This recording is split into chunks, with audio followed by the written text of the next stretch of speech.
I think Slime Rancher is a game ultimately that's all about choice. With just a few lines of text, you're thrusted into a world that you have no understanding of, and as you explore new areas of the far range along with a growing appreciation for the slimes that inhabit it, you come to realise that within you lies the power to reach new goals and overcome obstacles you never thought possible. We consume stories not just to awaken our eyes to reality, but to make that reality bearable as well. And when we see ourselves reflected in these stories, we're reminded that even in the most strange and uncertain of circumstances, we can still shape things into something worth calling our own. Slime Rancher shows us that only those who risk going too far will know how far they can go, and ultimately, no matter how difficult things may seem, or how much you want to give up, I think your future self will thank you for the decisions you make today.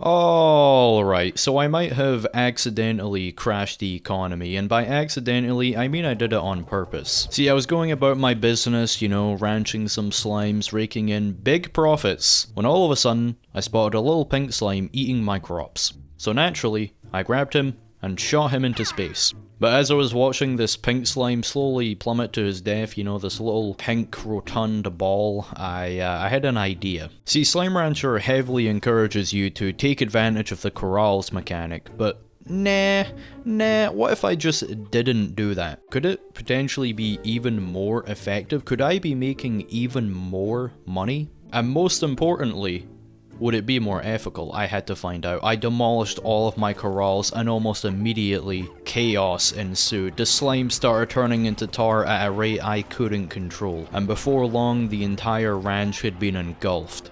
Now, you know, in my defense, I was under the assumption that as long as slimes weren't really hungry, then they wouldn't eat other types of plorts. But this failed to take into consideration the biblical levels of greed that these guys have. Okay, trust me, you put a pink slime at an all-you-can-eat buffet, and it's suddenly an all-you-can-serve buffet. These things do not stop eating. As I wandered around my now empty ranch while playing Viva La Vida in another tab, I started thinking, is this where it ends? Am I destined to be stuck at a measly 1 million new bucks forever? No. I refused to accept this. I had to escape poverty or die trying. But preferably escape poverty. So I began drafting a plan. For starters, I decided that I would use Largos, as these produce double the amount of plorts with the same amount of food. Seriously, if you're not using these things, then what are you even doing? Get out of here. Now, the default ranch comes with 5 unlockable areas, but when we include the areas added by DLCs, this number goes all the way up to 8. Coincidentally, just enough to fit all of the combinations of Largos in the game. For said Largos, I would be using these combinations, all of which were carefully selected to ensure that no matter what, I wouldn't have to raise chickens. Listen, chickens are by far the most unoptimal food source in the entire game, okay? If you're still raising chickens in 2025, what are you even doing? But Electus, chickens are actually really good. You get this guy out of here. With my plan ready, I started the game before beginning a new save file and typing out a name that I felt was pretty appropriate. To that guy under the comments of my last video who came up with the way better name than I did, I need your help here, man. I need some material so that I can steal it and then pass it off as my own. Upon loading into the game, I promptly walked over to the nearest corral before demolishing it and vacuuming up all of the nearby pink slimes. I also ventured into the dry reef to grab some of these rock slimes in addition to the heartbeats I would be feeding them, and before long, the foundation of what would become the most ethical ranch in Slime Rancher was beginning to take shape. Just look how happy these slimes are hopping around, you know, you can really tell how happy they are. Why are you at the plort market? This guy's trying to trade stocks, get him out of here. You too.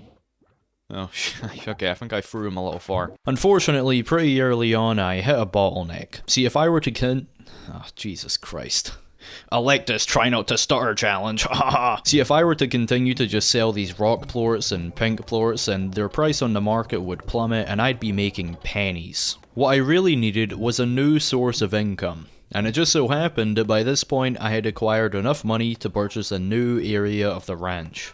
The grotto. An expansion characterized by rocks, crystals, and what else? What else is it characterized by? After filling the cave with phosphor slimes and tabby slimes, I quickly started making money again, which I then used to build silos. Silos are important because in them I could store thousands of plorts. And then on the day that I decide to crash the market, all I have to do is sell everything all at once. Around this same time, I started getting trade offers from my fellow ranchers, most of which were pretty disappointing, to be honest. That's a very bad reward, Victor. I'm inclined to give you a piece of my mind, Victor.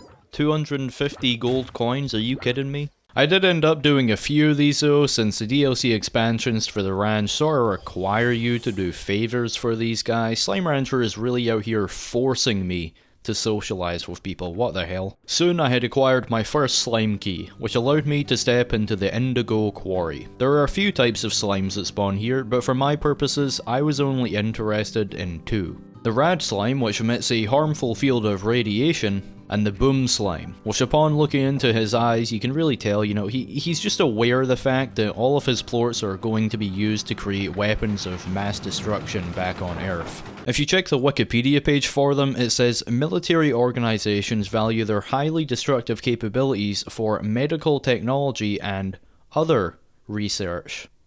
Imagine that.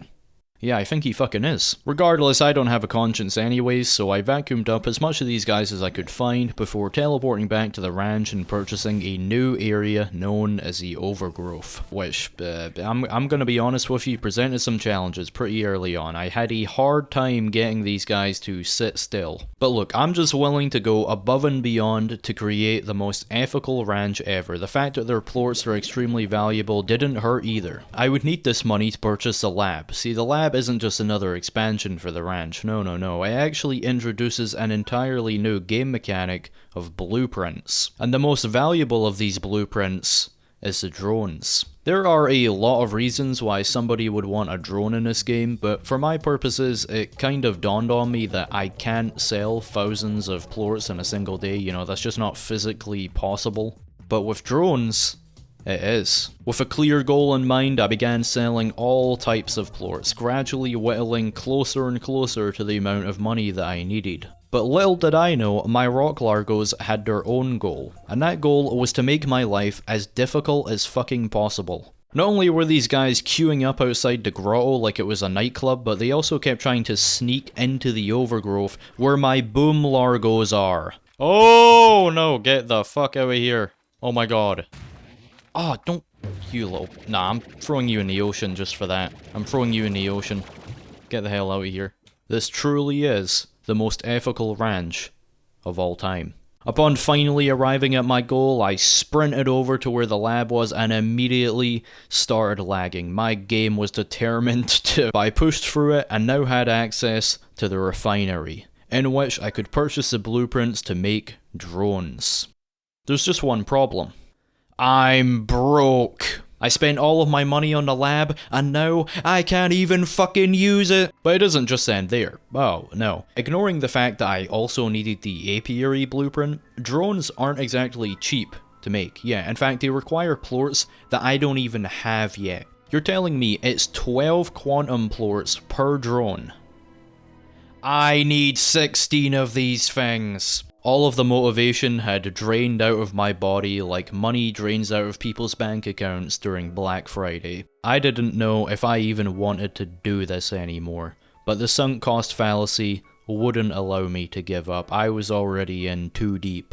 So, it was time to start grinding. After gathering up some Oka-Okas, I made my way over to Indigo Quarry where I shot them into the mouth of this rad Gordo, causing him to go full Chernobyl and providing me with another slime key. Using this key, I would unlock the door leading to the moss blanket before finally spotting a honey slime. These slimes are extremely important. Not only do their plorts make up the bulk of the crafting recipe for the drones, but you also need them to make apiaries. Following this, I spammed out as many drills and apiaries as I could craft. And finally, at long last, I could craft my very first drone. And it would only take another 15 hours of grinding to get the rest of them. So anyways, I now had about 2 clankers in every area gathering plorts for me and then depositing them into silos.